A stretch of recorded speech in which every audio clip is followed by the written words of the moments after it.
absolute freedom and absolute responsibility are two sides of one coin of human being.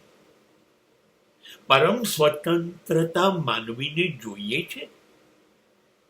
હા, તો પછી યાદ રાખો, તમે સ્વતંત્ર ત્યારે જ છો કે તમે સ્વતંત્રતાથી વર્તો છો, તો એના જે પરિણામો આવશે એના માટે જવાબદાર તમે છો સંપૂર્ણ રીતે. બીજા કોઈ ઉપર તમે એની સફળતા કે નિષ્ફળતા ઢોળી નહીં શકો. તમે જવાબદાર છો, કેમ કે તમે સ્વતંત્ર છો, તમે પસંદ કર્યું છે, તમારી મરજી મુજબ નિર્ણયો તમે લઈ રહ્યા છો, વર્તન તમે કરી રહ્યા છો, તો પરિણામો કોણ ભોગવશે? તમે જ.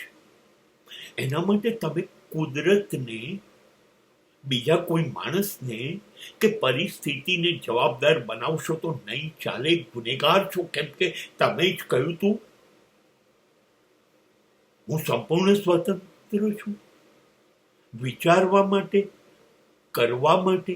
હા, તો વિચારો અને કરો, સ્વતંત્ર છો, પણ તો પછી જે પરિણામો આવશે એ ભોગવવા માટે તમે જવાબદાર છો. તમારી જવાબદારીમાંથી તમે ભાગી નહીં શકો.